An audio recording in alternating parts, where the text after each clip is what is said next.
Vous écoutez Radio Lomé, il est 12h30.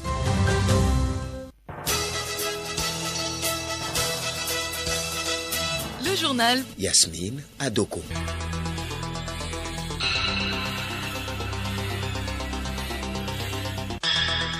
Madame, Monsieur, bonjour. Au sommaire de ce journal, 2 décès liés au coronavirus ont été enregistrés hier au Togo, ce qui porte le nombre à 30 morts. Au total, le pays compte 1434 cas positifs. La junte poursuit la structuration de son équipe. Elle a procédé à des nominations à des postes clés au Mali. La capitale chinoise ouvre son espace aérien à des vols internationaux ce jeudi. C'est une reprise progressive qui concerne 8 pays. Et puis, la saison sportive 2020-2021 tarde à s'ouvrir pour cause de Covid-19. Les Togolais se prononcent sur cette rentrée tardive du monde sportif à suivre dans la page des sports.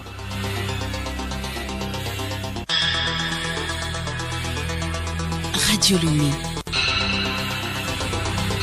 radiolomé.tg. Allons d'abord au siège de l'Assemblée nationale où les députés examinent depuis ce matin le projet de loi relatif à l'identification biométrique des personnes physiques au Togo. L'objectif du présent projet est de combler le vide juridique constaté au plan normatif et institutionnel dans le domaine de l'identification biométrique des personnes physiques. Il vise ainsi à asseoir un environnement juridique et institutionnel offrant un système efficace d'identification des personnes physiques et contraint l'administration togolaise à utiliser un numéro d'identification unique des usagers. Il garantit la protection des données à caractère personnel et contient en outre des dispositions pénales. Nous y reviendrons dans nos prochaines éditions. Situation de la Covid-19 au Togo, 2 décès ont été enregistrés hier portant le nombre total de décès à 30. 18 des 938 personnes testées sont positives, portant le nombre total des cas positifs à 1434. Ces 18 personnes dont les âges sont compris entre 11 et 80 ans se répartissent comme suit.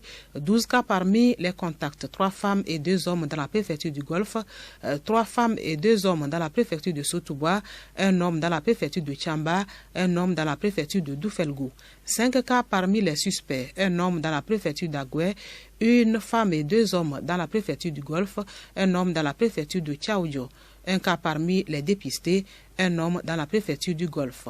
20 guéris ont été enregistrés, portant le nombre total de patients guéris à 1055. Le nombre de cas actifs est de 349. Lutte contre la propagation du virus à Covid-19, le ministère de l'administration territoriale, de la décentralisation et des collectivités locales a réceptionné ce jeudi du matériel, fruit de la coopération entre l'Allemagne et le Togo à travers la GIZ. Ce matériel, dont le coût est estimé à 14 millions de francs CFA, va aider à freiner la propagation de la pandémie au Togo. Mathias Veltin, ambassadeur d'Allemagne au Togo. Je suis heureux d'assister à cette cérémonie pour documenter. On veut assister dans une manière ciblée, là où sont les besoins. On a remis les matériaux qui sont nécessaires pour un meilleur contrôle. On doit faire le maximum pour les contrôles et la surveillance des transports, voyages des personnes sur les frontières. On a cette remise, ces matériels qui s'inscrit aussi dans nos activités pour renforcer la coopération panafricaine. Le rôle de base est comme toujours pour protéger le personnel qui est chargé du contrôle, mais aussi ça fait partie pas de matériel, mais aussi de ce programme, des mesures de formation pour le personnel. L'appui de la République fédérale d'Allemagne prend également en compte la formation d'agents de santé et des forces de sécurité aux postes frontaliers. D'ailleurs, un contrat de 40 millions de francs CFA est en cours avec l'ONG WANEP Togo pour assurer ses activités communautaires. C'est le directeur de cabinet du ministère en charge de l'administration territoriale, M. Bakay Bawadi, qui a réceptionné ce don de matériel. Il s'est félicité de la coopération entre le Togo et l'Allemagne et promis que bon usage en sera fait. Rendre formelle son entreprise, mieux tenir sa comptabilité et élaborer un plan d'affaires, une préoccupation pour une centaine de délégués en formation sur la commande publique depuis ce matin à Lomé. Pendant 2 jours, les participants seront formés sur les stratégies d'acquisition de marchés au plan national et international. Vincent Kofi Franck, directeur de développement du secteur privé. Le chef d'État instruit le gouvernement, toutes les autorités à mettre en place des dispositions pour pouvoir accompagner, pouvoir gagner facilement ces marchés. Et dans ce contexte-là que se situent les fêtes de formation que nous organisons en collaboration avec l'autorité de régulation des marchés publics et le fonds d'appui pour l'initiative des jeunes. Qu'est-ce qu'il faut attendre par le marché public? Comment il faut se parler avant de pouvoir y accéder? Comment s'y prendre pour pouvoir respecter aux exigences qui sont posées par les autorités contractantes? Et tout ceci va permettre à ce que l'appel d'offres sera lancé. Le gens pourra facilement remplir les conditions et il va pouvoir remporter le marché. D'autres séances similaires seront organisées dans toutes les régions du Togo. Comment organiser la reprise des activités sportives de toutes les différentes disciplines? Le ministre en charge des sports a échangé sur la question hier avec les présidents de toutes les fédérations. Un document de plaidoyer a été élaboré. Odette Quira. Prenant la parole, le ministre Foli Bazikatari, en charge des sports, a d'abord remercié les présidents des fédérations pour leurs différentes initiatives internes contre la pandémie du Covid-19. Il a ensuite appelé les acteurs sportifs à apprendre à vivre avec le coronavirus. Le ministre Katari entend de ces échanges un document, des propositions qu'il soumettra au gouvernement en vue de la relance des activités sportives au Togo. Ministre Foli Bazikatari. Pour permettre au gouvernement de prendre en compte notre situation ou bien la situation du monde sportif, il est nécessaire que les propositions viennent des acteurs eux-mêmes. Alors nous nous sommes dit qu'il faut une rencontre comme celle-ci, pour que le président des fédérations essaye d'échanger avec le cabinet sur quelles sont les mesures que nous pourrons prendre pour que les activités sportives puissent recommencer.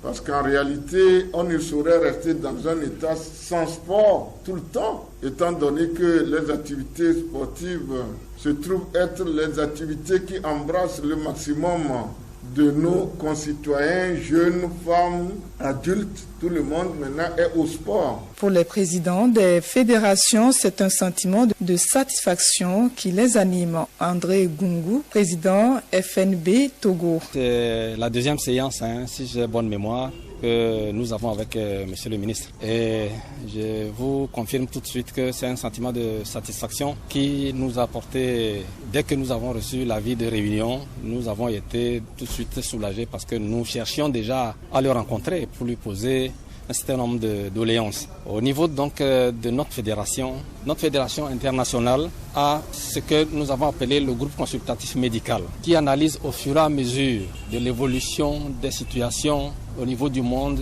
et au niveau de chaque continent, l'évolution de la pandémie. Et ce groupe médical consultatif, en étroite collaboration avec l'OMS, qui sort de manière régulière et progressive les directives par rapport donc à la reprise éventuelle des activités sportives et spécifiquement du basketball, puisque c'est le cas que je connais. Et aujourd'hui, vous n'êtes pas sans savoir que dans certains pays, les activités ont repris en basketball. Chez nous, nous ne pouvons pas le reprendre parce que la première condition que nous recevons des directives de la Fédération internationale, donc sur recommandation de ce groupe consultatif médical, c'est d'abord quelle est la consigne gouvernementale.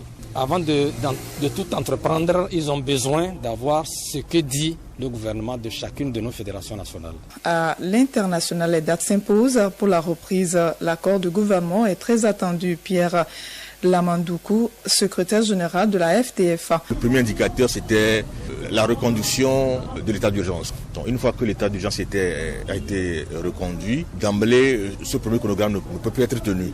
Néanmoins, nous avons encore réintroduit un nouveau chronogramme en étude au niveau du gouvernement. C'est pour cela que nous pensons que cette question qui est aujourd'hui prise en charge de façon sectorielle pourra faire avancer rapidement les choses au niveau du football également. Mais notre préoccupation majeure aujourd'hui, c'est les compétitions internationales, puisque aussi en interne, nous n'avons pas d'obligation vis-à-vis de quelque acteur que ce soit fois, mais à l'international, les dates s'imposent à nous. Donc c'est à ce niveau vraiment que nous restons préoccupés par rapport à la reprise des séances d'entraînement de toutes les équipes nationales, y compris les clubs qualifiés pour représenter le Togo à l'échiquier continental. Le président de la fédération de volley-ball, Ndadia Essosaneo, s'est aussi exprimé. Il était question de l'évaluation de l'impact de la pandémie à la Covid-19 au niveau de chaque fédération. Comment chaque fédération a géré ou a vécu la situation. Et quelles sont les préconisations pour en sortir. Il s'agissait de formuler donc des propositions à l'État pour que l'activité sportive reprenne sur toute l'étendue du territoire. Dans la page des sports, nous vous proposons un micro-trottoir sur la reprise tardive des activités sportives. Ce communiqué de la HAC avant la page internationale, le président de la Haute Autorité de l'Audiovisuel et de la Communication HAC porte à la connaissance des professionnels et des promoteurs des médias que la date limite pour le dépôt des dossiers de demande de création d'organes de presse et de délivrance de la carte de presse est prorogée jusqu'au 11 septembre prochain. Ce report est justifié par le report de la date de la session de la HAC consacrée à l'examen des différents dossiers.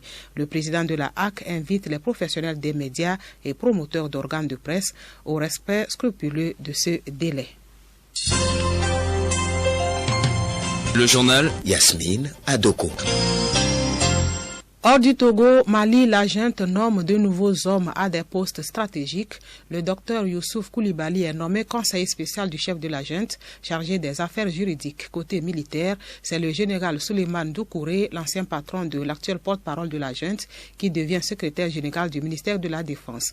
Par ailleurs, un nouveau chef d'état-major général des armées a été nommé, le général Oumarou Diara. Le poste de conseiller spécial du chef de la junte chargé de l'information et de la communication est attribué à Cheikh Omar Traoré. La junte a aussi procédé à des changements à d'autres postes clés de l'armée et des renseignements généraux. Ces nominations ont eu lieu au moment où l'ancien chef de l'État Ibrahim Boubacar Keïta est admis dans une clinique de Bamako pour une série de contrôles. Chine, ce jeudi 3 septembre, les liaisons internationales vers Pékin reprennent, mais la reprise est progressive. La mesure s'appliquera d'abord à 8 pays jugés modérément à risque, à la Thaïlande, le Cambodge, le Pakistan, la Grèce, le Danemark, l'Autriche, la Suède et le Canada. Pas plus de 500 voyageurs par jour seront autorisés à débarquer dans un premier temps et tous seront amenés à leur arrivée à passer 2 tests de Covid-19 et à rester isolés 2 semaines en observation médicale dans des hôtels dédiés. Cela fait plus de 5 mois que la capitale chinoise était fermée aux vols directs en provenance de l'étranger pour contenir les cas de Covid-19 importés. Les autorités sanitaires américaines ont demandé aux 50 États du pays et à plusieurs grandes métropoles de préparer la distribution à grande échelle d'un vaccin contre le coronavirus d'ici au début de novembre, soit avant l'élection présidentielle. Il s'agit d'une nouvelle indication que la course au vaccin est lancé à toute allure dans le pays le plus touché par la pandémie avec plus de 185 000 morts. Les États-Unis ont précommandé donc des millions de doses auprès des entreprises. Écoutez Radio Lomé sur le web sur le www.radiolomé.tg. Magazine agricole, les océans jouent un rôle crucial dans l'économie. La pêche emploie environ 200 millions de personnes dans le monde. La révolution industrielle avec l'activité humaine augmente la pollution des océans. Des actions pour protéger les océans sont encouragées. Odette Mira.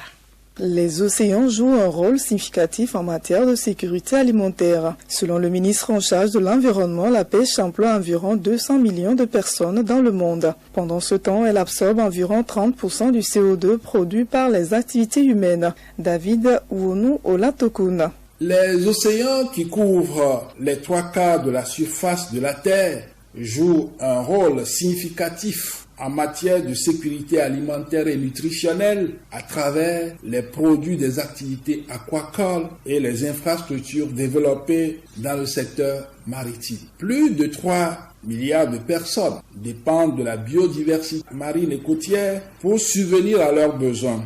La pêche maritime emploie à cet effet, directement et indirectement, plus de 200 millions de personnes dans le monde. La valeur du marché des ressources et industries marines et côtières est, selon le programme des Nations Unies pour l'environnement, estimée globalement à 3 000 milliards de dollars. Avec la révolution industrielle, on enregistre une hausse de la pollution marine. Au Togo, des actions sont menées pour améliorer la gouvernance des océans. Plusieurs opportunités sont encore à explorer au niveau des océans. Ministre Olatokoun. Nous devons tous œuvrer dans le cadre d'une action concertée en vue de l'amélioration de nos pratiques dans tous les secteurs liés aux océans. À jeudi prochain.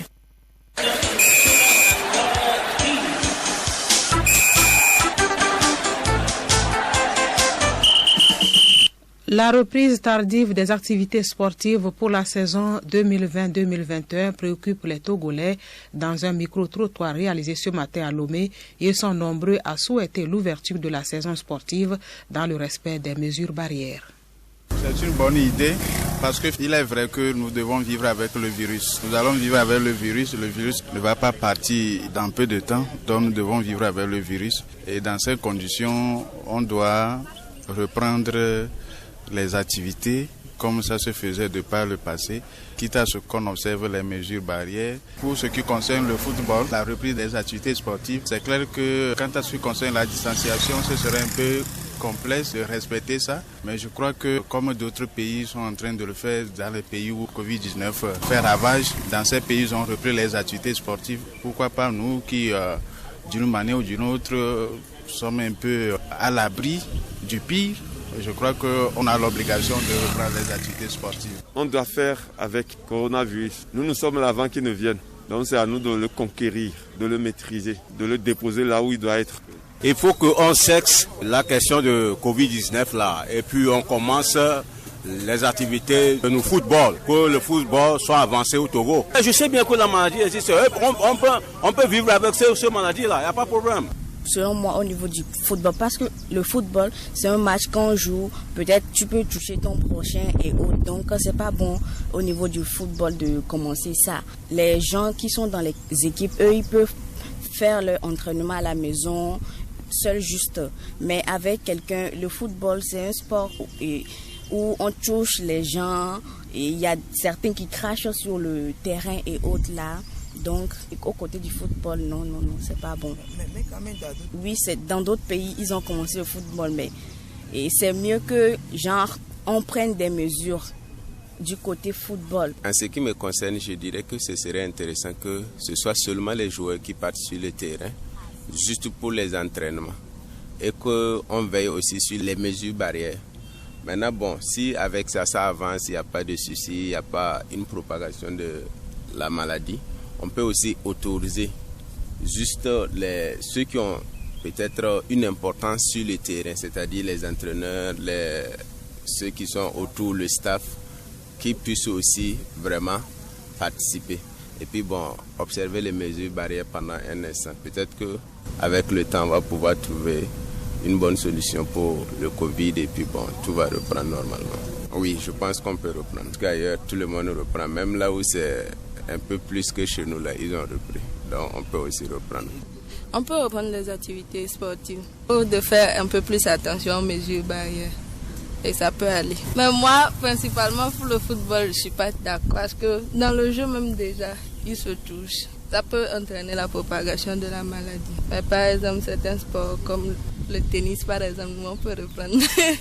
Mais le football, le handball, le volley, par exemple, même le basket, ou bien, soit pour pouvoir jouer, ils doivent par exemple faire des tests à tous les joueurs d'abord, pour pouvoir les autoriser à reprendre leurs entraînements.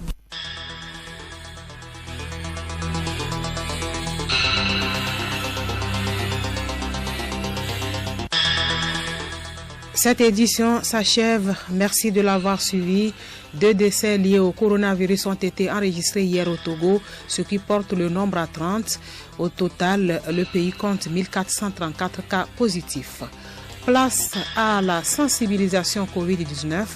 Aucun traitement ni vaccin n'est encore validé, même s'il existe des pistes prometteuses. Toutefois, les recherches se poursuivent partout dans le monde. Récemment encore, des chercheurs français du Centre national de la recherche scientifique, de l'INSERM et de la Sorbonne Université ont annoncé un spray nasal pour combattre le coronavirus. Ce dispositif serait ainsi susceptible de combattre le virus à raison de plusieurs pulvérisations par jour. Juliette Camdet nous en dit plus.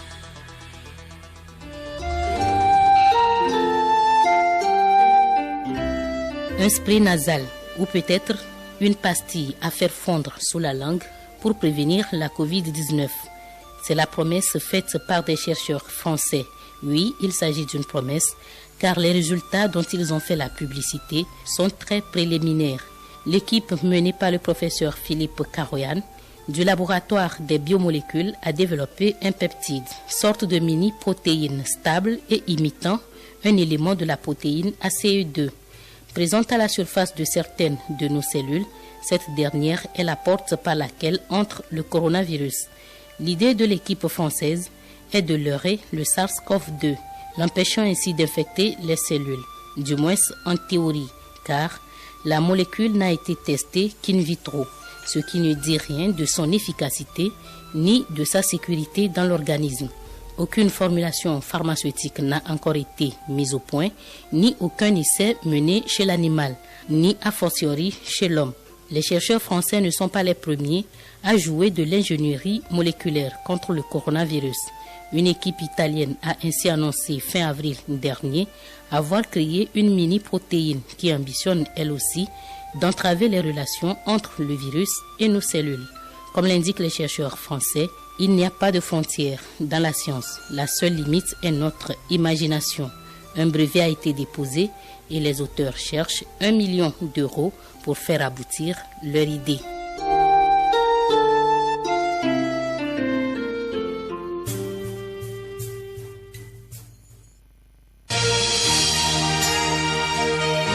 Radio Lomé, boîte postale 434, email radiolomé@radiolomé.tg. radiolomé.tg